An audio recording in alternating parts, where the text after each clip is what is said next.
Hello friends, welcome back to civil design. It is one of the best channel for civil engineers. तो friends, आज हम देखने वाले जो भी हमारे बिल्डिंग रूल्स एंड बायलॉज है उसके बारे में हम आज डिटेल में देखने वाले हैं गाइस। यहाँ पर हर एक टॉपिक के ऊपर हम डिस्कस करने वाले हैं डिटेल में गाइस। तो वीडियो पर बने रहे गाइस, बहुत कुछ आपको सीखने के लिए मिल जाएगा यहाँ पर। जो कि हमारे सेटबैक डिस्टेंस है, हाइट के रिलेटेड जो भी हमारे बिल्डिंग की हाइट है उसके बारे में आज डिटेल में देखने वाले हैं। ओके, उसके बाद हम देखेंगे जो कि हमारे plinth area, floor area, built up area है उसमें कौन कौन सी चीज़ें इंक्लूडेड होती है हमारे फ्लोर प्लान्स में। ओके, जो भी आप जब भी आप प्लान बनाते हो तो आपको एफएसआई निकालना पड़ेगा, उसके क्या क्या टर्म्स एंड कंडीशन है वो हम आज देखते वाले गाइस। और लास्ट में कुछ प्लान डिस्कस करेंगे एंडिंग में, जो कि आपके लिए इम्पोर्टेंट होगी गाइस, आपको कुछ आइडिया मिल जाएगी उससे। जो भी हमारे रूम साइज जैसे कितनी होनी चाहिए मिनिमम, उसकी हाइट कितनी होनी चाहिए, मैक्सिमम एरिया कितना होना चाहिए उसका, living room, bedroom, kitchen, hall, toilet, bath, इतना इसका जो भी मिनिमम मीटर स्क्वायर में जो भी एरिया है वो डिटेल में देखने वाले हैं गाइस। तो बहुत कुछ आपको सीखने के लिए मिल जाएगा इस वीडियो में।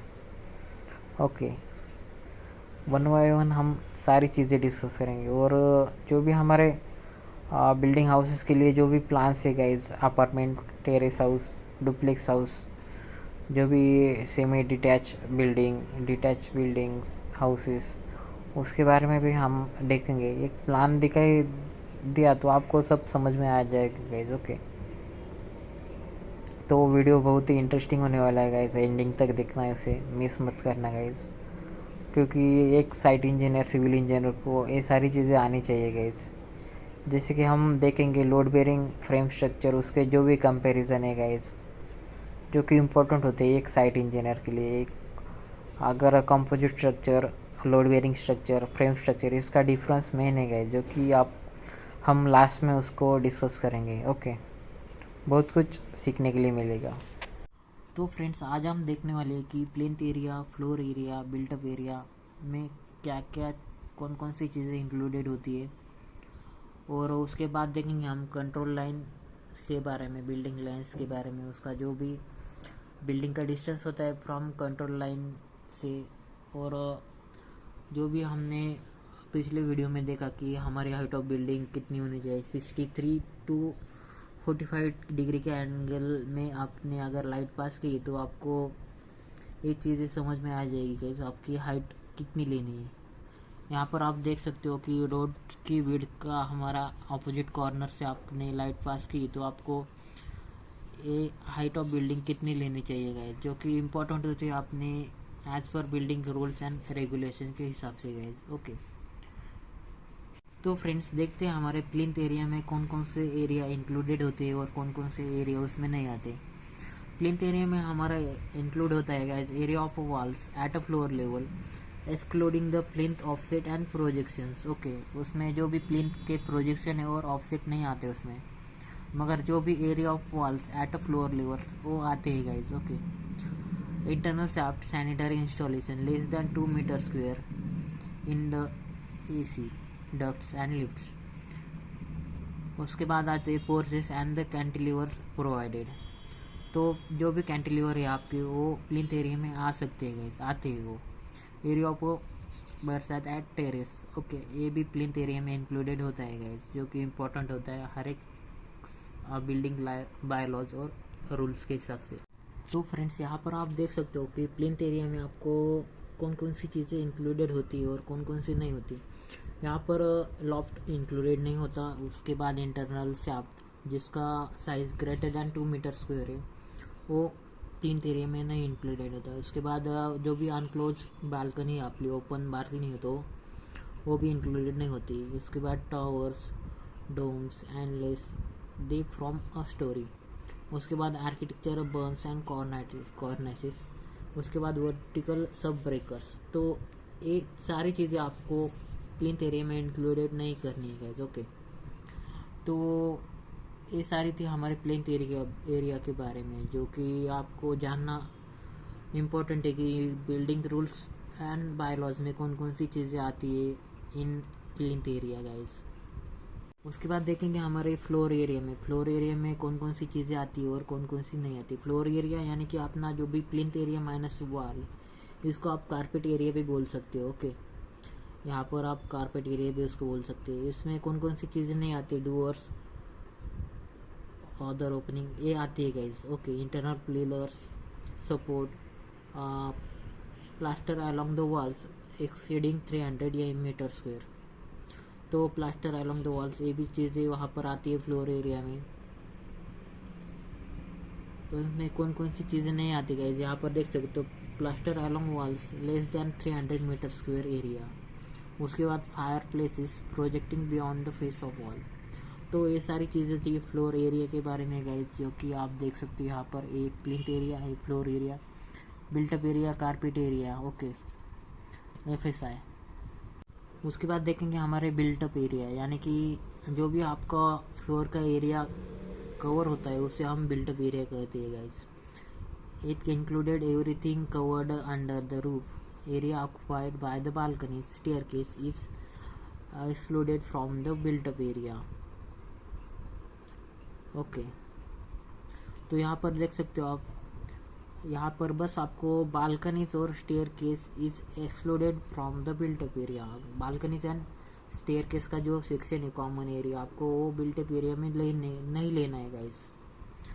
तो ऐसी थी हमारे बिल्टअप एरिया, जो कि ऑल फ्लोर्स इंक्लूडेड होते हैं। ऑल फ्लोर्स का एरिया वहाँ पर कवर किया जाता है आपको। FSI यानी कि आप देख सकते हो कि all floor area divide by plot area. यहाँ पर आप देखेंगे आगे FAR यानी FSI।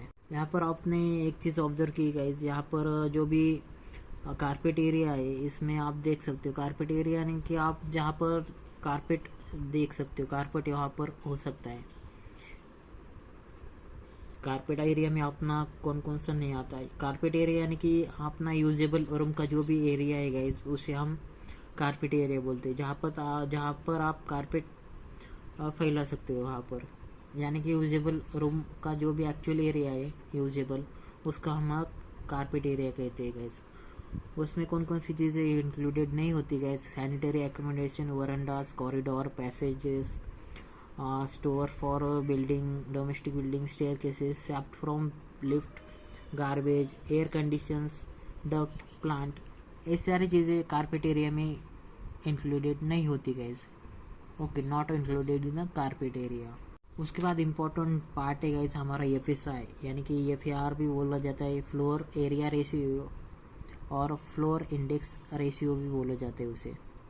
तो दोनों सेम एक ही टर्म्स है गाइस। यहाँ पर देख सकते हो आप, फ्लोर एरिया रेशियो यानी FSI यानी built up area of all floors divide by हमारा प्लॉट एरिया। तो ये मेन फॉर्मूला है गाइस। बिल्टअप एरिया आपने जितने भी फ्लोर्स है उनका एरिया का एडिशन करना है आपको, और divide by plot area.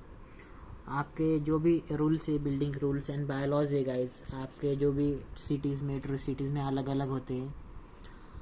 Okay, उसके हिसाब से आपको जो भी आप PWD इंजीनियर है या आपको एज अ रजिस्टर इंजीनियर है, तो आपको ये इसकी जो भी रूल्स है आपको वो मेट्रो सिटीज़ में जो भी नगर पालिका है, महानगर पालिका है, वहाँ पर आपको मिल जाएगा guys. Okay, public works department में अलग industrial building, residential building, commercial building के अलग अलग FSI होते हैं गाइस। 1, 1.4, 1.5, 1.6, 2 ऐसे FSI आपको प्रोवाइड करने रहते हैं गाइस। आज पर आपके एरिया के जो भी रूल्स है, रेगुलेशन है, बिल्डिंग बायलॉज है, उसके हिसाब से आपको वो जो बिल्डिंग के रूल्स है गाइस, उसके हिसाब से आपको FSI प्रोवाइड करना रहता है। As a site engineer, as a civil engineer आपकी एक रिस्पॉन्सिबिलिटी है गाइस, जो कि FSI आज पर बिल्डिंग रूल्स एंड बायोलॉजी ही होना चाहिए। उसका फार्मूला तो देखा आपने, built up area of all floors divide by plot area.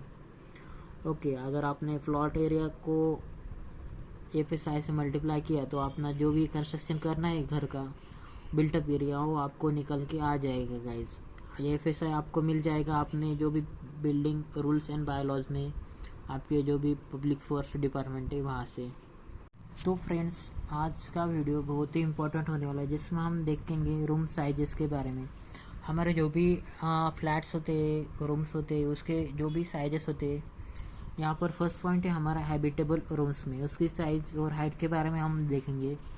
अगर नॉर्मली देखा जाए तो हम इसमें पूरा मैं पढ़ने वाला नहीं हूँ, जो भी इम्पोर्टेंट टर्म्स एंड कंडीशंस है, जो भी बिल्डिंग बायलॉज के जो भी स्क्वायर मीटर स्क्वायर या हाइट मीटर में जो भी इम्पोर्टेंट है वही डिस्कस करने वाला होगा। जैसे कि हैबिटेबल रूम्स में उसकी साइज़ मिनिमम चाहिए आपकी 9.5 square metre. Okay, minimum 9.5 metre square चाहिए।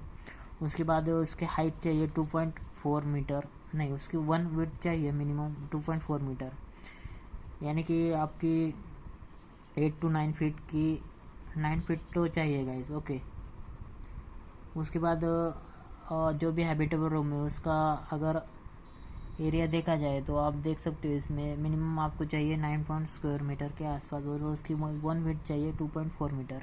तो यहाँ पर आपने एक चीज़ ऑब्जर्व की है, यहाँ पर हैबिटेबल रूम्स में आपने जो भी हाइट और साइजेस है यहाँ पर देख सकते हो आप, जो कि आपको मिनिमम एरिया चाहिए 9.5 मीटर स्क्वायर, हाइट इसकी 1 विड्थ चाहिए 2.4 मीटर। और उसके बाद अगर आप लो इनकम ग्रुप में या फिर इकोनॉमिकल वीकर सेक्शन में आते हो तो आपको मिनिमम रिक्वायरमेंट वो should not be less than 12.5 metre square और मिनिमम विड्थ 2.4 मीटर। ओके, तो ये as per building rules and bylaws है गाइज। ओके, तो आपको ये फॉलो करने हैं गाइज। ओके, इसके हाइट मिनिमम चाहिए not should be less than 2.75 metre, यानी कि 9 फीट से कम हाइट नहीं होनी चाहिए उसकी। ओके, तो ये मेन पॉइंट है गाइज, जो कि हैबिटेबल रूम्स में उसकी हाइट और जो भी आपका एरिया है गाइज। यहाँ पर आप देख सकते हो ये लाइन प्लान, ये हमारा लाइन प्लान है गाइज। यहाँ पर टिपिकल 3 BHK फ्लैट के लिए है, और यहाँ हमारा 3D व्यू है, हमारा कट सेक्शन है 1 BHK फ्लैट के लिए। यहाँ पर आप देख सकते हो कि हमारा हॉल, उसके बाद टेरेस एरिया, उसके बाद बाथरूम, उसके बाद जो भी हमारा किचन और बेडरूम और उसके जॉइनिंग के लिए एक टॉयलेट बाथ दिया है। यहाँ पर आपको कारपेट एरिया जो भी है वो मिलना चाहिए गाइस 9.5 मीटर स्क्वायर के आसपास।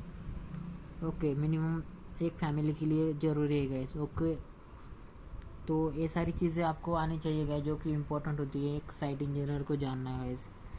तो ये सारी चीज़ें थी हैबिटेबल रूम्स के बारे में, उसकी साइजेस क्या होती है, उसकी हाइट क्या होती है। ओके, तो एज पर बिल्डिंग रूल्स और बायोलॉजी आपको फॉलो करने हैं गाइज। तो हैबिटेबल रूम्स में हमारी रूम साइजेस के लिए आपको एक एक्सेप्शनल है गाइज। यहाँ पर आपको अगर होटल रूम या फिर एजुकेशनल बिल्डिंग है, इंडस्ट्रियल बिल्डिंग है, तो उसमें जो भी मैक्सिमम हाइट चाहिए आपके रूम साइजेस की वो चाहिए गाइज 4.2 मीटर के आसपास। उससे ज़्यादा नहीं चलेगी, उससे कम होगी तो भी चलेगी गाइज। अगर आपकी रेसिडेंशियल होटल कमर्शियल बिल्डिंग है, 3 स्टार 4 स्टार होटल है, तो ये सारी चीज़ें गाइज जो कि आपको आनी चाहिए गाइज एक साइट इंजीनियर में, एक सिविल इंजीनियर को। तो यहाँ पर आपको कम से कम एरिया चाहिए 9.5 स्क्वायर मीटर, उसके बाद ये वेट चाहिए उसकी 2.4 मीटर, उसके हाइट चाहिए आपके रूम की 2.75 मीटर। बेसिक है गाइज, कि आना चाहिए हर एक सिविल इंजीनियर को, हर एक साइट इंजीनियर को। उसके बाद हमारे बिल्डिंग रूल्स एंड बायलॉज में हम देखेंगे किचन की साइजेस कितनी होनी चाहिए गाइज। किचन में देखा जाए तो आपको किचन में चाहिए गाइज, किचन का जो एरिया है वो not less than 5.5 square metre. Okay, और उसकी मिनिमम 1 साइडेड विड्थ होनी चाहिए 1.8 मीटर। ओके, यानी कि 6-7 फीट के आसपास उसकी विड्थ होनी चाहिए 1 साइडेड, और इसका एरिया कम से कम 5.5 स्क्वायर मीटर होना चाहिए गाइज। इन अगर आपको डाइनिंग रूम अटैच होना है तो उसके लिए area not less than 9.5 square metre और मिनिमम विड्थ चाहिए 2.5 मीटर, अगर उसका डाइनिंग एरिया अटैच है तो। ओके, अगर अटैच नहीं हो तो आपको ये 5.5 और 1.8 का क्राइटेरिया पूरा करना है गाइज। तो ये सारी चीज़ें इम्पोर्टेंट है गाइज। आप जब प्लान बनाते हो, आर्किटेक्चर प्लान बनाते हो, बिल्डिंग का 2D 3D प्लान बनाते हो, तो आपको इसेंशियल है गाइज कि किचन की साइजेस कौन सी लेनी चाहिए, आपके living room, bathroom, water closets की साइजेस कौन से होने चाहिए, कितने मीटर स्क्वायर का एरिया होना चाहिए कम से कम। ओके, तो आप जब industrial, residential, commercial building, school का प्लान बनाते हो तो ये सारी चीज़ें ध्यान में रख के ही बनाना है गाइस, कि उसकी हाइट कौन सी होनी चाहिए। ओके, उसके बाद रूम्स का एरिया कितना होना चाहिए किचन में, बेडरूम में।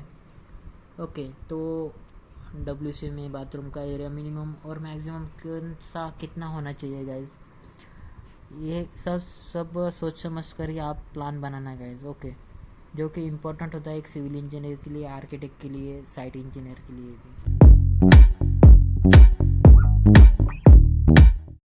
तो फ्रेंड्स, अगर आपको कोई भी बुक्स चाहिए सिविल इंजीनियरिंग के रिलेटेड तो मैंने नीचे डिस्क्रिप्शन में लिंक दिए गए, अगर आप वहाँ से बाय करोगे तो आपको अच्छे ऑफर्स और अच्छे डिस्काउंट मिलेंगे गाइस। अगर आप एक साइट इंजीनियर हो तो आपको मेजरमेंट टेप की ज़रूरत है गाइस, उसकी भी मैंने नीचे डिस्क्रिप्शन में लिंक दिए गाइस अच्छे ऑफर और डिस्काउंट के साथ। अगर आप एक स्टूडेंट हो तो आपको कैल्सी चाहिए तो नीचे मैंने डिस्क्रिप्शन में उसकी लिंक दी है गाइस, बहुत ही अच्छे ऑफ़र शुरू है अभी। अगर आपके घर में कोई वाटरप्रूफिंग का प्रॉब्लम हो तो उसका भी लिंक मैंने नीचे डिस्क्रिप्शन में दिया है गाइस, अच्छे रिव्यूज़ है उसके, आप देख सकते हो, नीचे मेरे लिंक से बाय करना।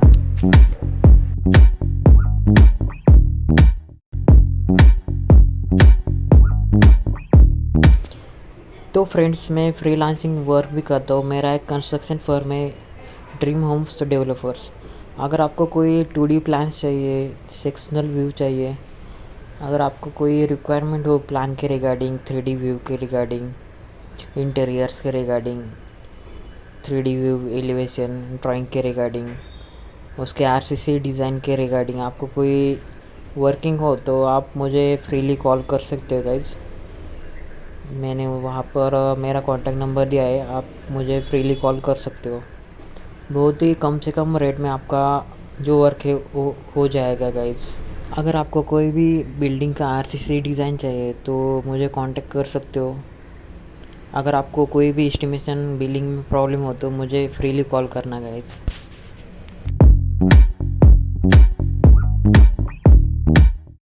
तो गाइज उसके बाद देखेंगे हमारे जो भी बाथरूम और वाटर क्लोजेट WC के जो मिनिमम एरिया रिक्वायरमेंट है उसके बारे में। यहाँ पर देख सकते हो, बाथरूम का area should not be less than 1.8 metre, यानी width should be minimum 1.2 metre होनी चाहिए। आपका अगर बाथरूम का एरिया 1.8 मीटर होना चाहिए, कम से कम होना चाहिए उसमें। यहाँ पर देख सकते हो, बाथरूम एरिया 1.8 स्क्वायर मीटर होना चाहिए और उसकी एक विड्थ होनी चाहिए वो 1.2 मीटर होनी चाहिए। ओके, मिनिमम तो इतना होना चाहिए गाइज, जो कि इम्पोर्टेंट होता है as per building rules and bylaws के हिसाब से, जो कि आपको फॉलो करने हैं जब आप प्लान बनाते हो, 2D प्लान एलिवेशन बनाते हो, उसका जो भी हाइट भी आपको कंसिडर करनी होती है इस प्लान में। एलिवेशन में 3D वेव में 3D सेक्शन में आपको एलिवेशन की जो हाइट है वो भी कंसिडर करनी होती है as per building rules and bylaws. यहाँ पर WC की मिनिमम साइज है 1.1 स्क्वायर मीटर, मिनिमम विड्थ है उसकी 0.9 मीटर यानी कि 3 फीट। ओके, अगर आपका कंबाइन है टॉयलेट बाथ तो आपको मिनिमम उसका जो एरिया है वो लेना है 2.8 स्क्वायर मीटर और उसकी मिनिमम साइड्स ऑफ विड्थ लेनी है 1.42 मीटर गाइज। ओके, तो ये सारी चीज़ें थी guys as a civil engineer, site engineer, जो कि आनी चाहिए, जो कि इम्पोर्टेंट होती है guys as a civil engineer. Okay, तो ये सारी चीज़ें आपको आनी चाहिए as per building rules and bylaws. यहाँ पर आपने देखा कि हैबिटेबल रूम्स, किचन, जो कि उसके साइजेस होती है मिनिमम, मैक्सिमम, उसके हाइट जो भी मिनिमम आपको कंसिडर करनी है। ओके, उसके बाद जो भी WC बाथरूम के लिए साइजेस कौन सी कंसिडर करनी है गाइज। तो फ्रेंड्स, यहाँ पर जो भी इम्पोर्टेंट चीज़ें वही मैंने डिस्कस की है। यहाँ पर आपने बाथरूम के साइजेस के बारे में देखा, मिनिमम अगर आपका अटैच हो तो 2.8 और उसका 1 डायमेंशन होना चाहिए 1.2 मीटर। अगर आपका सेपरेट टॉयलेट बाथ है तो उसका WC के लिए 1.1 मीटर एरिया होना चाहिए और उसका विड्थ होना चाहिए 0.9 मीटर। उसके लिए आपको हाइट चाहिए गाइज, मिनिमम उसकी हाइट चाहिए 2.2 मीटर, यानी कि 7 फीट मिनिमम हाइट चाहिए गाइज उसकी, अगर आपके बाथरूम और टॉयलेट के लिए सीलिंग से मेजर किए तो। Okay, lowest point of ceiling से मेजर किए तो अदर रिक्वायरमेंट ये सारी चीज़ें इंपॉर्टेंट नहीं है गाइज। जो कि इंपॉर्टेंट चीज़ें हाइट, उसका एरिया कितना होना चाहिए, उसमें जो जो चीज़ें इंक्लूडेड होती है यहाँ पर। Minimum size of bathrooms and WC यहाँ पर दिए गए, इंडिपेंडेंट डब्ल्यूसी यहाँ पर 1.1, 1.3 बाई 1.2 2 मीटर।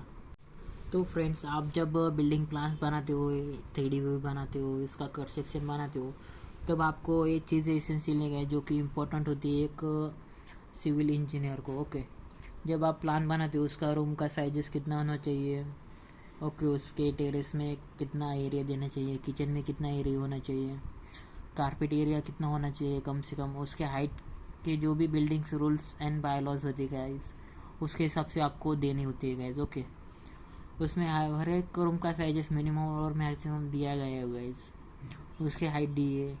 उसके बाद जो भी बाथरूम है, टॉयलेट है, उसका 1 डायमेंशन फिक्स होता है। उसके बाद उसका एरिया भी आपको मिनिमम कितना होना चाहिए, मैक्सिमम तो आप कितना भी ले सकते हो, मगर मिनिमम आपको कितना क्राइटेरिया फुलफिल करना है वो आपको पता होना चाहिए गाइज। यहाँ पर आप देख सकते हो कट सेक्शन है 2 BHK प्लान के लिए।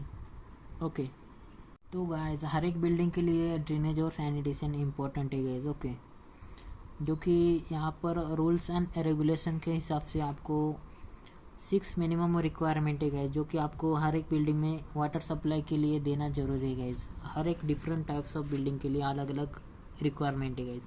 जैसे कि आपको रेसिडेंशियल बिल्डिंग में देखा जाए तो 135 लीटर्स पर हेड पर डे के हिसाब से आपको सप्लाई होना चाहिए। बाथरूम मिनिमम 1 हो चाहिए, WC 1 चाहिए, सिंक 1 चाहिए गाइज। कमर्शियल कॉम्प्लेक्स में देखा जाए तो drinking water fountain 1 for every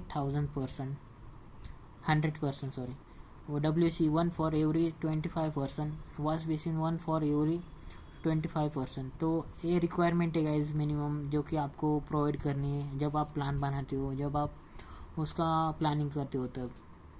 उसके बाद देखा जाए तो ये तो है हमारे residential building, commercial complexes, offices के लिए। उसके बाद होटल में देखा जाए तो WC आपको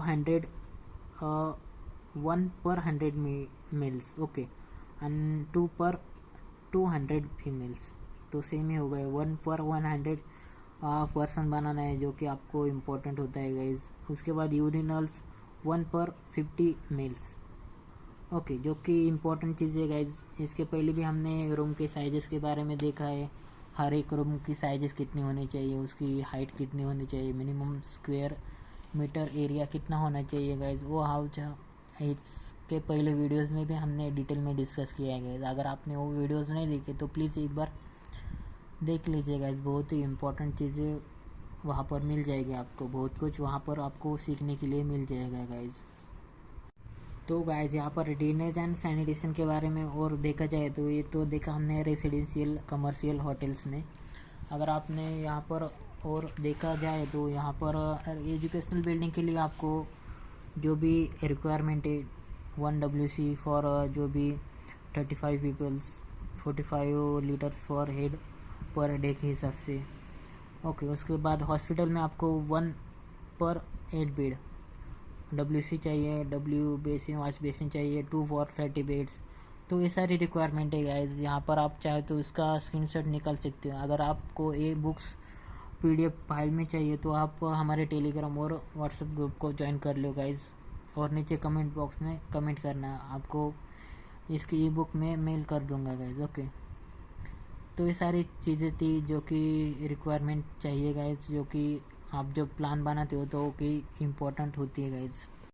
तो friends, as per building rules and bylaws, जो कि आपको इम्पोर्टेंट रूल्स है गाइज वाटर एंड सैनिटेशन के, drainage supply and sanitation water supply के लिए गवर्नमेंट और पब्लिक स्कूल के लिए देखा जाए तो 1 for 25 males and WC for 15 mails.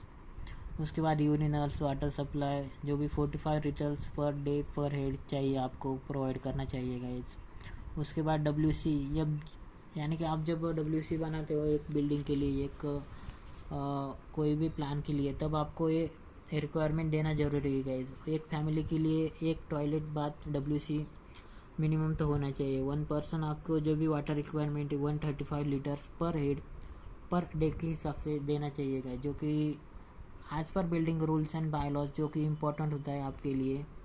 Okay, तो फ्रेंड्स ये सारी थी हमारी वाटर सप्लाई और जो भी ड्रेनेज सिस्टम है हमारी, उसके लिए जो भी मिनिमम रिक्वायरमेंट है water supply, urinals, WC, washroom, basin, wash basin, bathroom की, ये मिनिमम रिक्वायरमेंट ठीक है जो कि आपको प्रोवाइड करनी होती है as per building rules and bylaws.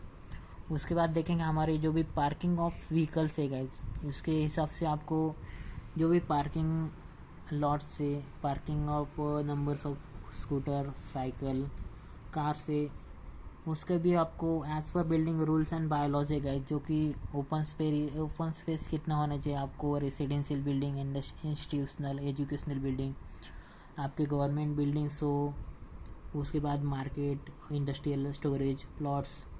तो ये सारे टेबल से गाइज जितना कम से कम कारपेट एरिया के ऊपर आपको कितनी पार्किंग अवेलेबल होते हैं guys as per building rules and bylaws. तो फ्रेंड्स पार्किंग में देखा जाए तो यहाँ पर रेसिडेंशियल बिल्डिंग के लिए multi family high rise building है तो मल्टी फैमिली रेसिडेंस करेगी वहाँ पर। One parking for every one parking space for every family. Okay, number of car, number of scooter, number of cycle, तो as per depend on carpet area guys वो आपको provide करनी होती है। यहाँ पर आप देख सकते हो restaurant, lodging, every 5 guest room में एक पार्किंग तो होनी चाहिए, कार के लिए 2, स्कूटर के लिए 4। तो ये as per building rules and biology है गाइस, ये मैं अपने खुद से नहीं किया है मैंने table, as per building rules and biology है गाइस, जो कि आपको जब आप प्लान बनाते हो तो अब आपको प्रोवाइड करनी होती है गाइस। ओके, आप चाहे तो इसका स्क्रीनशॉट निकाल सकते हो। ओके, सारी चीज़ें वहाँ पर मैं बोलने नहीं वाला हूँ, जो जो इम्पोर्टेंट फैक्ट है वही मैं आपको आपके साथ कवर करने वाला हूँ गाइस। तो फ्रेंड्स ये हमारी प्लेलिस्ट है सिविल डिज़ाइन चैनल की, आप इसे देख सकते हो। इसमें हर एक तरह का वीडियो आपको मिलेगा जो कि बिल्डिंग के रिलेटेड है, ड्राइंग के रिलेटेड है, आपके जो भी RCC design, foundation, working drawings, इसमें हमने सब कुछ डिस्कस किया है गाइस। कुछ वीडियो का काम बाकी इसलिए वो शेड्यूल किए, आने वाले टाइम में आपको वो भी वीडियोस मिल जाएगी गाइस। तो वो वीडियोस बहुत ही अच्छे बनाए आपके लिए गाइस। अगर आपको अच्छा लगे तो प्लीज़ वीडियो को लाइक, शेयर एंड चैनल को सब्सक्राइब करो गाइस। बहुत ही इम्पोर्टेंट फैक्ट्स हमने डिस्कस किए हर एक वीडियो में, तो देखना मत भूलिए गाइस। बहुत ही अच्छे अच्छे वीडियो मैंने आपके लिए बनाए हैं, तो चैनल को सब्सक्राइब करो।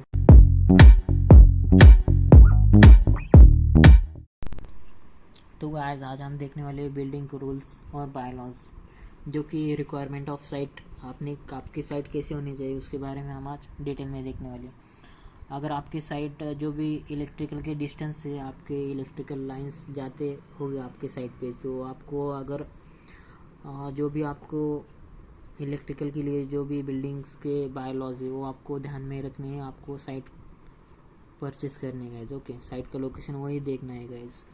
अगर आपका जो भी इलेक्ट्रिकल लाइन वर्टिकली जो भी 2.5 मीटर के ऊपर जा रहा होगा आपकी बिल्डिंग हाइट से, तो आपको वो साइट में ज़्यादा से ज़्यादा 2.5 मीटर अलाउ होगा गाइज, तो उसके ऊपर नहीं होगा। अगर आपका low and medium voltage lines service line जा रही हो आपके साइट के ऊपर से, तो आपका टोटल बिल्डिंग हाइट है उसके ऊपर 2.5 मीटर हाइट ज़्यादा से ज़्यादा होगा गाइज। उसके बाद इलेक्ट्रिकल लाइंस में जो भी आपकी हॉरिजेंटल डिस्टेंस है 1.2 मीटर से ज़्यादा नहीं होगा गाइस। ओके, यानी कि आपका जो भी इलेक्ट्रिकल सप्लाई है, इसका जो भी सर्विस लाइन है हाई वोल्टेज या लो मीडियम वोल्टेज के लिए आपको 1.2 मीटर की अलाउंस दिया है गाइस, अलो कर सकते हो उसको। अगर आपकी बालकनीज वरांडा उसके बीच में आ रहे हो तो वो अलाउ कर सकते हो उसमें। ओके, तो ये सारी चीज़ें आती है guys building rules and bylaws में, जो कि इलेक्ट्रिकल लाइंस अगर आपके साइड से कोई ऊपर या फिर साइड से जा रहे हो तो आपको मैक्सिमम इतना ही डिस्टेंस मिलेगा, जैसे कि वर्टिकली 3.7 मीटर अगर हाई वोल्टेज हो तो, यानी हॉरिजेंटल उसका 2 मीटर ही मिलेगा गाइस। तो ये सारी चीज़ें आपको एज अ साइट इंजीनियर ध्यान में आनी चाहिए, इम्पोर्टेंट होती है गाइज आपके लिए। बाद में फ्यूचर में इसका बहुत कुछ प्रॉब्लम अफेक्ट हो सकता है। यहाँ पर इलेक्ट्रिकल लाइन के लिए इन्होंने जो भी मिनिमम क्लियरेंस दिया है गाइज, मिनिमम क्लियरेंस फॉर जो भी स्पेसिफाई किया है इन्होंने, ये वर्टिकल और ये हॉरिजॉन्टल दोनों पार्ट में डिवाइड किया है। यानी ये लो और मीडियम वोल्टेज के लिए आपको 2.5 मीटर वर्टिकल हाइट अलो कर सकते हो, मिनिमम क्लियरेंस इतना तो होना चाहिए गाइज, ओके। और हाई वोल्टेज के लिए 3.7 मीटर वर्टिकली डिस्टेंस, और हॉरिजॉन्टल आपका 2 मीटर डिस्टेंस चलेगा गाइज, ओके। मिनिमम क्लियरेंस इतना तो होना चाहिए गाइज, इतना अलो हो सकता है हमारे building rules and bylaws में। जो भी आपकी बालकनीज है, वरांडाज है, should not be given, okay. Not भी इसके साइड में नहीं आना चाहिए, उसमें दोनों में अंतर 2 मीटर तो होना चाहिए, 2 मीटर 1.2 मीटर, ओके। तो ये सारी चीज़ें आपको बिल्डिंग्स रूल्स और बाय लॉज में मिल जाएगी गाइस, जो कि इम्पोर्टेंट होती है साइट इंजीनियर, सिविल इंजीनियर के लिए। उसके बाद देखेंगे गाइस हमारे साइज़ ऑफ प्लॉट के बारे में। अगर आपको जो भी साइजेस होते हैं प्लॉट के, वो आपको अगर रो हाउसेस बनाना है तो आपको 50 to 125 मीटर स्क्वायर का प्लॉट चाहिए। उसमें आपका फ्रंटेज चाहिए, वेट के लिए वेट चाहिए मिनिमम 4.5 to 8 मीटर, जो कि बेसिक होता है requirement as per building rules and bylaws. For minimum size of plot in a residential zone is 50 square metre, okay. 50 square metre कम से कम होना चाहिए रेसिडेंशियल जोन में अपना जो भी साइट होता है प्लॉट का लाइन। उसमें 3 में डिवाइड किया है, सेमी डिटैच, डिटैच। इसमें प्लॉट एरिया और मिनिमम वेट कितने होने चाहिए यहाँ पर उन्होंने दिए गाइज।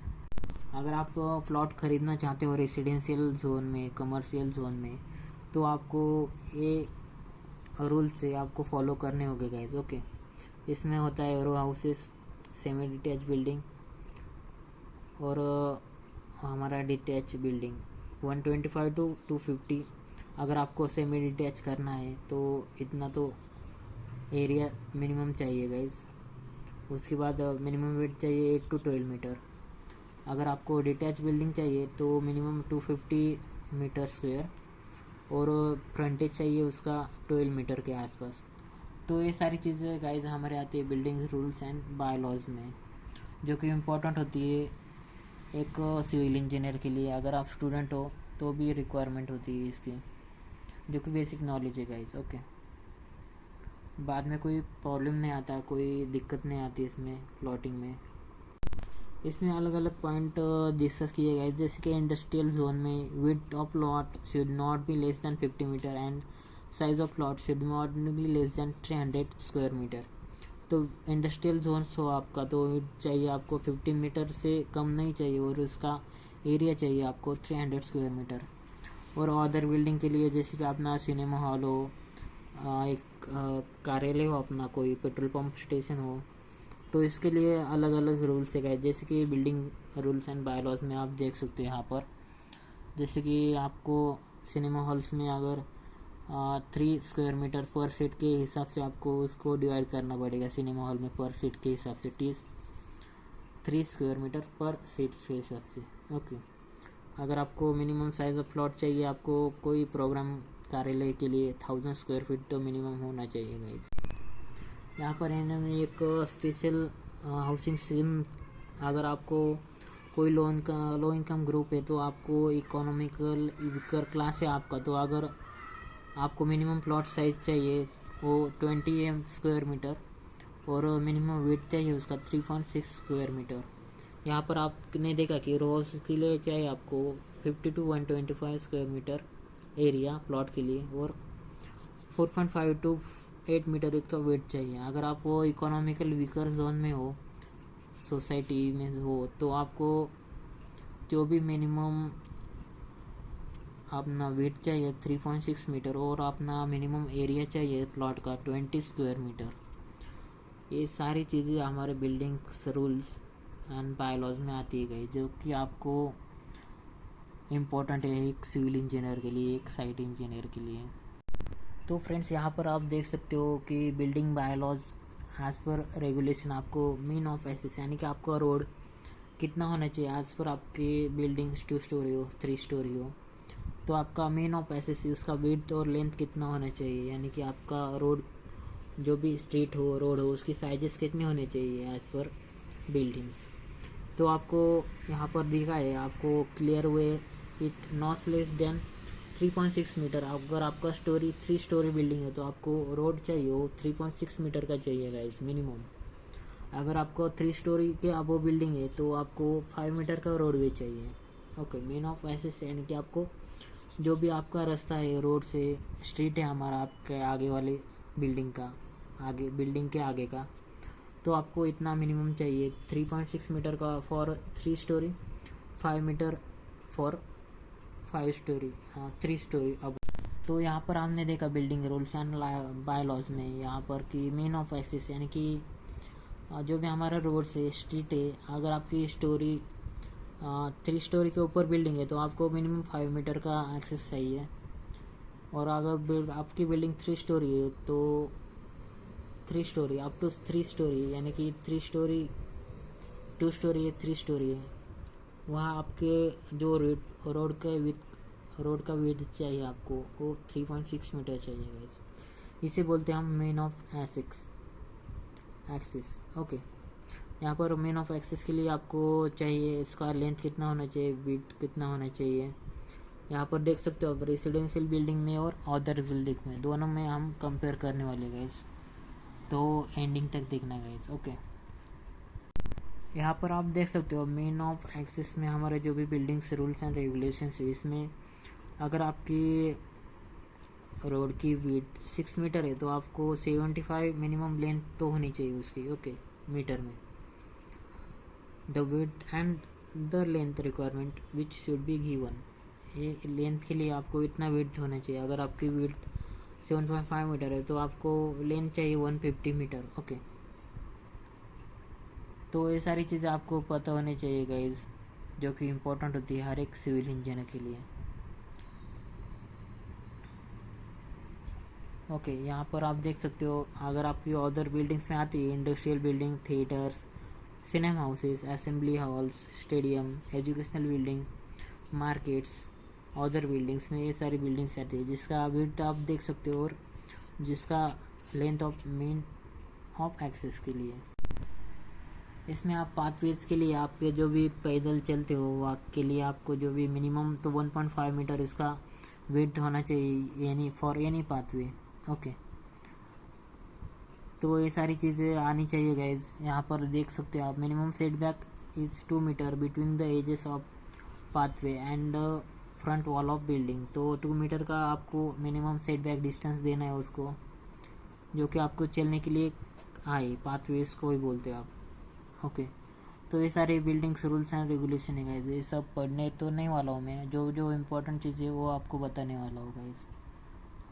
यहाँ पर देखा आपने कि मीन्स ऑफ एक्सेस के लिए कितना विड्थ और लेंथ चाहिए रेसिडेंशियल बिल्डिंग और हमारे कमर्शियल और अदर बिल्डिंग्स में, इंडस्ट्रियल बिल्डिंग्स में। अगर आप चाहे तो इसका स्क्रीनशॉट निकाल सकते हो। ओके, यहाँ पर open spaces with in a plot, open space के लिए उन्होंने एक फार्मूला दिया है guys. Open space for front, rear and side margin के लिए आपको ये हाइट के ऊपर डिपेंड होता है गाइज, यानी कि आपको हाइट के ऊपर उसका जो भी ओपन स्पेस देना हो आपको प्लॉट के लिए, इसका विड्थ अगर निकालना हो तो आपको यहाँ पर एक फार्मूला है 3 + h/10 / 3, यानी कि h हो गया हमारी हाइट ऑफ बिल्डिंग्स। अगर आपको हाइट 5 मीटर, 10 मीटर, 15 मीटर है, लेस दैन 25 मीटर है तो आप ये फार्मूला यूज़ कर सकते हो गाइस। ओके, यहाँ पर आपको width of space opening metre में चाहिए, मीटर में ही मिलेगा वो। इसका फार्मूला है 3 + h/10 / 3, ये यानी कि हमारी हाइट ऑफ बिल्डिंग गाइस। इससे आपको ओपन स्पेस जितना चाहिए वो मिल जाएगा, इसकी विड्थ मिनिमम कितनी चाहिए वो। तो ये तो हुआ guys open space with a plot. अगर आपको फ्रंट ओपन स्पेस चाहिए तो आपको मिनिमम फ्रंट ओपन स्पेस के लिए इन्होंने एक टेबल दिया है उन्होंने, यहाँ पर देख सकते हो। फ्रंट जो डिपेंड्स विड्थ ऑफ रोड के लिए ऊपर डिपेंड है हमको फ्रंट ओपन स्पेस कितना देना है। अगर आपको रोड का विड्थ है 7.5 मीटर तो आपको 1.5 मीटर का ओपन स्पेस देना पड़ेगा गाइस मिनिमम। दे सकते हो आप उससे मिनिमम 1.5 मीटर। अगर आपको स्ट्रीट का जो फ्रंट रोड का विड्थ है 7.5 मीटर या 18 मीटर, तो आपको 3 मीटर उसका आपके बिल्डिंग का फ्रंट ओपन दे सकते हो। इसी तरह आपको अबाउट 30 है तो आपको 6 मीटर का भी फ्रंट दे सकते हो, यानी कि आप highways MDR MDH, okay, major district road बोलते हैं उसको, हाईवेज के तरफ से जा रहे हो तो आप इतना भी ओपन स्पेस दे सकते हो हमारे बिल्डिंग में। आपने ओपन स्पेसेस देखा, यहाँ पर रेसिडेंशियल बिल्डिंग के लिए फ्रंट ओपन स्पेसेस के लिए यहाँ पर आपने एक टेबल देखा गाइस। उसके बाद जो भी आपकी अगर यहाँ पर 7 मीटर हाइट हो बिल्डिंग के, तभी आप ए स्पेस के लिए अवेलेबल हो guys as per building rules and regulation. ये 7 मीटर बिल्डिंग के लिए ही अप्लाई होता है, up to 7 metre height of building. उसी तरह आपको रियर ओपन स्पेस और साइड ओपन स्पेस के लिए भी रूल्स है guys. Every building height less than 10 metre and rear open space on average width is 3 metre. No case measuring less than 1.8 metre except back to back building clear margin should be average 3 metre. तो in average आपको 3 metre का rear margin देना होता है guys हर एक building में, हर एक plot में। अगर आपका कॉर्नर साइज का प्लॉट हो जिसका एरिया 300 मीटर स्क्वायर हो तो इसका जो 2.4 मीटर, तो रियर ओपन स्पेस ने देगा कि अगर आपको 2.4 मीटर का मिनिमम एरिया देना है उसको, रियर ओपन स्पेस की विड्थ उतनी होनी चाहिए गाइस। अगर आपका एरिया कॉर्नर प्लॉट में हो 300 मीटर स्क्वायर का एरिया हो तो। साइड ओपन स्पेस के लिए भी एक रूल्स है गाइस, यहाँ पर देख सकते हो डिटैच और सेमी डिटैच के लिए यहाँ पर लिखा है उन्होंने। अगर डिटैच हो तो आपका जो भी मिनिमम साइड ओपन स्पेस होता है वो 3 मीटर फॉर बोथ साइड होता है। अगर आपको सेमी डिटैच हो तो वन साइड ही आपका रहेगा जो कि 3 मीटर ऑन एवरेज आपको 3 मीटर देना है, छोड़ना है उसका विड्थ, ओके, दोनों तरफ से। और रो हाउसेस के लिए तो रिक्वायर्ड नहीं है, ओके। तो ये सारी चीज़ें आपको आनी चाहिए guys as a civil engineer, site engineer. Building bylaws rules आपको पता होने चाहिए जो कि इम्पोर्टेंट होती है एक स्टूडेंट के लिए, साइट इंजीनियर के लिए, सिविल इंजीनियर के लिए। तो ये सारे रूल्स एंड रेगुलेशन थे गाइस, बिल्डिंग बायलॉज थे। इसमें और एक पॉइंट है गाइस जो कि आपको side and rear margin, rear open spaces कितने देने हो, कितने मीटर का देना है। अगर आपकी height of building 10 metre, 20 metre, 15, 18, 21, multiple of 3 दिया है, ओके, यहाँ पर 30 तक, उसके जो भी साइड मार्जिन है आपकी साइड जितना एरिया छोड़ना है आपको वो 3 मीटर है गाइस, ओके। अगर आपकी हाइट 10 मीटर है तो आप 3 मीटर की साइड मार्जिन या फिर रियर ओपन स्पेस उसको प्रोवाइड कर सकते हो as per building rules and regulations. अगर आपकी हाइट 15 मीटर है उसके लिए 5 मीटर, 18 मीटर है तो आप 6 मीटर, 21 है तो आप 7 मीटर, 24 है तो आप 8 मीटर। तो इस तरह आप अपना साइड मार्जिन और रियर ओपन स्पेस प्रोवाइड कर सकते हो बिल्डिंग के लिए as per depend on height of buildings guys. तो इम्पोर्टेंट है। तो ये सारी थी हमारी साइड और रियर मार्जिन के बारे में। हाइट ऑफ बिल्डिंग जितनी है उतने आपको इसके ऊपर डिपेंड है, हाइट ऑफ बिल्डिंग के ऊपर, कि आपको साइड और रियर मार्जिन कितना छोड़ना चाहिए गाइस। उसके बाद इंटीरियर कोर्टयार्ड वेंटिलेशन से आप, ओके, उसका जो पार्ट है गाइस वो भी इम्पोर्टेंट है आपके लिए। वेंटिलेशन कितना देना चाहिए एक बिल्डिंग के लिए। इंटीरियर अगर आपको ओपन स्पेसेस देना हो तो कितने मीटर का होना चाहिए, ओके। तो ये सारी चीज़ें आपको इम्पोर्टेंट है guys as a civil engineer, site engineer, ये सारी चीज़ें आपको आनी चाहिए गाइज। अगर आपने हमारे चैनल को ज्वाइन नहीं किया टेलीग्राम ग्रुप को तो ज्वाइन कर लो गाइज। और हम कुछ प्लान डिस्कस करने वाले हैं एंडिंग में, तो वीडियो को एंडिंग तक देखना गाइज। एंडिंग में कुछ प्लान डिस्कस करेंगे, 3D व्यू डिस्कस करेंगे हमारे, ओके। यहाँ पर कुछ टर्म्स भी दिए गए जो आकर देख सकते हो। अगर आपका रोड का विड्थ है जो 8 मीटर हुआ तो आपको जो भी उनके 1.5 टाइम्स इससे ज़्यादा नहीं लेना है आपकी हाइट ऑफ बिल्डिंग। अगर आपका 8 मीटर रोड है तो आपको जो बिल्डिंग की हाइट है गाइज वो आपको 1.5 टाइम्स उससे कम ही लेना है, यानी कि 12 मीटर के आसपास उसकी आपकी बिल्डिंग की हाइट होनी चाहिए गाइज। 1.5 टाइम्स होती है अप टू 8 मीटर रोड के लिए। इसी तरह आपको अगर 8 to 12 मीटर का रोड है तो आपको not more than 12 metre height की not more than 12 metre height लेनी है गाइज। ओके, आपकी बिल्डिंग की हाइट होती है वो 12 मीटर से कम ही होनी चाहिए गाइज। ओके, तो वो height of buildings and width of road aids depends on width. Okay, जो भी आपकी हाइट है वो डिपेंड्स है आपके रोड के विड्थ के ऊपर। यहाँ पर आपने एक चीज़ ऑब्जर्व की गई जो कि आपकी ground floor, first floor, second floor, यहाँ पर आपका सेट बैक डिस्टेंस होता है गाइज, जो कि सेट बैक डिस्टेंस यानी कि अपना, इसे आप सेट बैक डिस्टेंस कह सकते हो, यानी कि अपना फर्स्ट फ्लोर और सेकंड फ्लोर की जो बीच में का स्पेस है, हाइट के जो भी डिफरेंस है, यहाँ पर आपको यहाँ पर सेट बैक डिस्टेंस इसे बोला जाता है गाइज। ओके, अगर आपने प्लेन लाइट ऑफ रेस पास किए यहाँ से, तो आपको एंगल मिलना चाहिए अपोजिट रोड से। ये आपका रोड ही समझ लो, यहाँ से जो अपोजिट साइड है रोड का, वहाँ से आपको रे पास करना है और मिनिमम एंगल आपका 45 to 63 के बीच में होना चाहिए गाइस, उसके ज़्यादा या उससे कम नहीं होना चाहिए। As per building rules and bylaws, ये सारी रूल्स आपको समझ में आने चाहिए गाइस, जो कि इम्पोर्टेंट होते हैं हर एक सिविल इंजीनियर के लिए, हर एक साइट इंजीनियर के लिए, हर एक आर्किटेक्ट या फिर इंजीनियर के लिए। यहाँ पर सेटबैक डिस्टेंस की आपको डेफिनेशन दी है guys. The distance measured from the centre line of a road up to which the plinth of the building may be extend. Okay, यानी कि आपको सेंटर ऑफ अ रोड से जो भी प्लिंथ ऑफ बिल्डिंग है वहाँ से आप जितना एक्सटेंड कर सकते हो, वहाँ पर आपको सेटबैक डिस्टेंस मिल जाएगा गाइज वहाँ से। ओके, यहाँ पर आपको एक टेबल दिखाई दे रहा है, इसमें लिखा है कि for a village road and minimum setback distance कितना होना चाहिए, यानी ratio of column 2 to column 3 to column 2। Okay, अगर विलेज रोड हो आपको तो रेसिडेंशियल बिल्डिंग, इंडस्ट्रियल बिल्डिंग के लिए अलग सेटबैक डिस्टेंस है, और अपना कॉलम 1 और 2 का जो डिफरेंस है रेशियो दिया है उन्होंने। ओके, यहाँ पर आपको इजी वे में समझना है तो हम देखेंगे यहाँ पर कि ये जो सेटबैक डिस्टेंस होता है गाइस, ये आपको अच्छी तरह से पार्किंग, फ्यूचर अगर रोड वाइडनिंग हो सकता है इसलिए वो प्रोवाइड किया जाता है। उसके बाद व्हीकल की पार्किंग हो, पार्किंग स्पेस अवेलेबल होता है इससे। उसके बाद free ventilation, free circulation of air मिलता है यहाँ से। यहाँ पर आप देख सकते हो road widening in future, parking of vehicles और फ्री वेंटिलेशन के लिए आपको सेटबैक डिस्टेंस देना ज़रूरी है गाइस। वो आपको थिएटर और कमर्शियल कॉम्प्लेक्सेस के लिए, फैक्ट्रीज के लिए 1.5 to 1.67 टाइम्स ग्रेटर होता है गाइस। ओके, उससे ज़्यादा होता है 1.5 to 1.67 टाइम्स।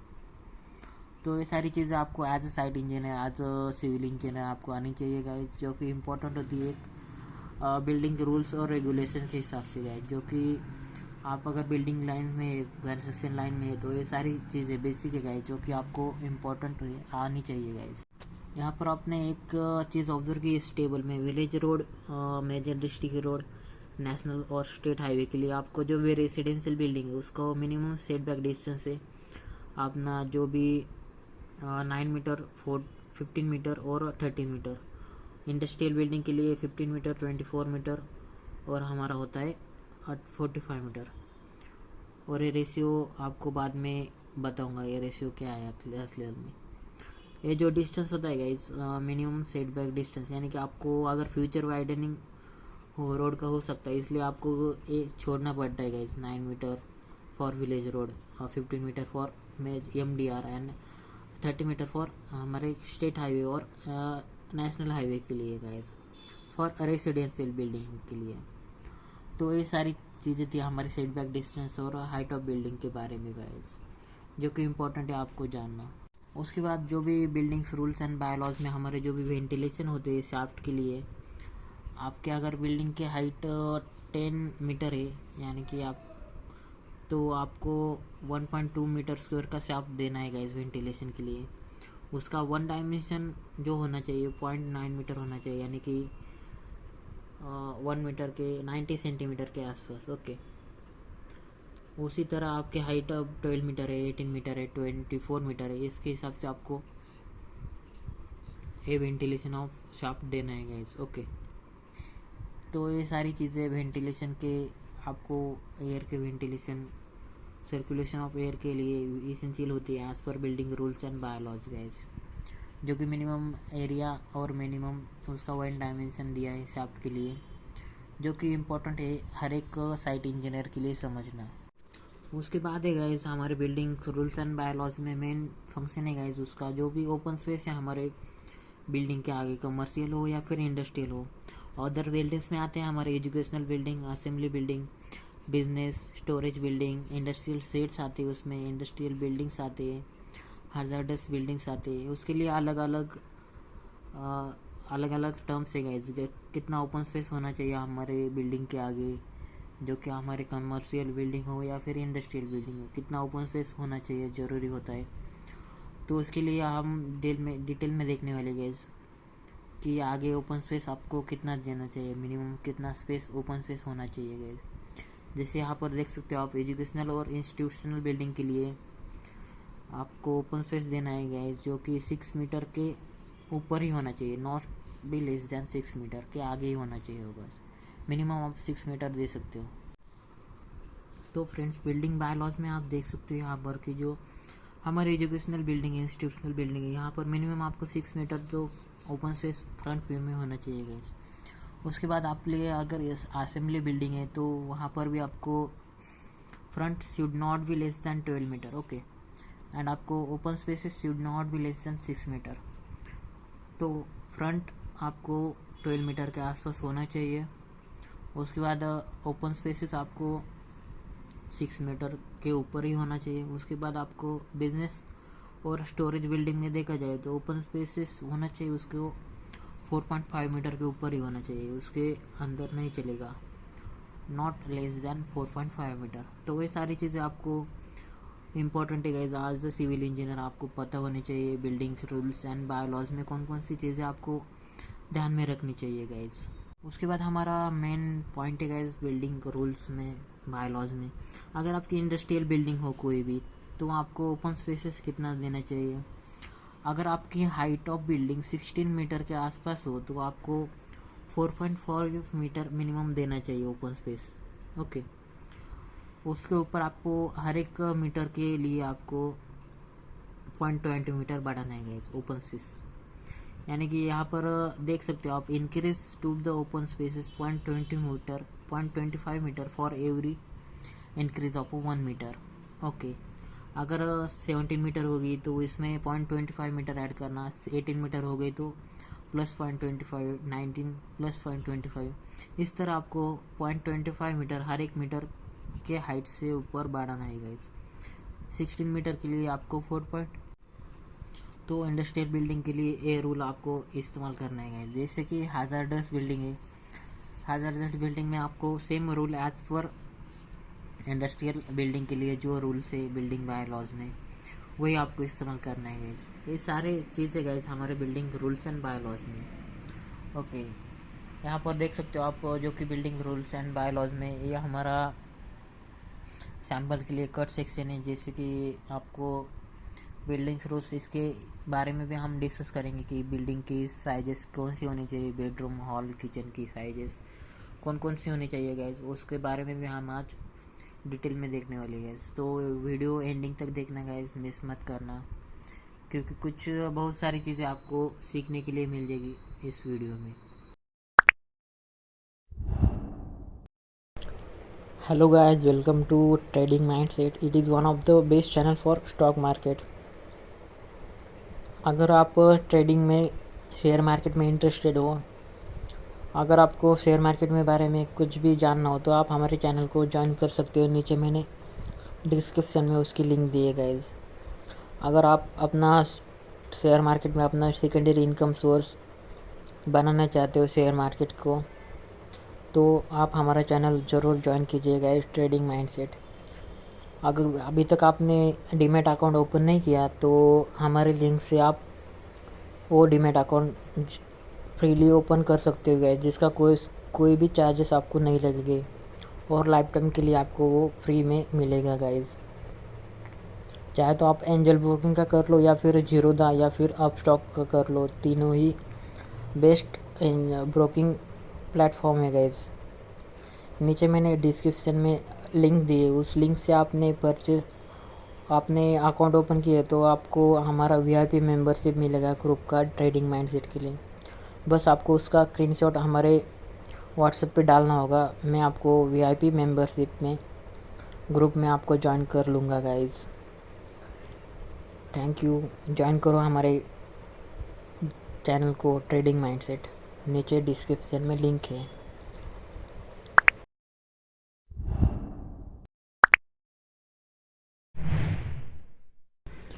तो गाइस मेरा एक कंस्ट्रक्शन फर्म भी है, dream homes builders and developers. अगर आपको कोई 3D एलिवेशन चाहिए, 3D प्लान चाहिए, या फिर आपको बिल्डिंग का कोई भी आरसीसी डिज़ाइन के रिलेटेड कोई भी वर्किंग चाहिए, एस्टिमेशन, प्लानिंग, शेड्यूलिंग, उसके बाद क्वांटिटी सर्वे का कोई भी वर्क हो, तो मुझे आप फ्रीली कॉल कर सकते हो गाइस। अगर आपको आर्किटेक्चर ड्राइंग चाहिए, प्लानिंग चाहिए, उसके बाद उसका जो कोई भी इंटीरियर वर्क हो आपके घर का या फिर आपके फ्रेंड्स का, तो मुझे फ्रीली आप कॉल कर सकते हो गाइस। अगर आपको कोई भी आरसीसी के रिलेटेड कोई भी प्रॉब्लम आ जाए तो मुझे फ्रीली कॉल करना गाइस। आप चाहे तो मेरा कॉन्टैक्ट नंबर और मेरी जो भी कॉन्टैक्ट डिटेल है यहाँ पर दी है मैंने। Thank you.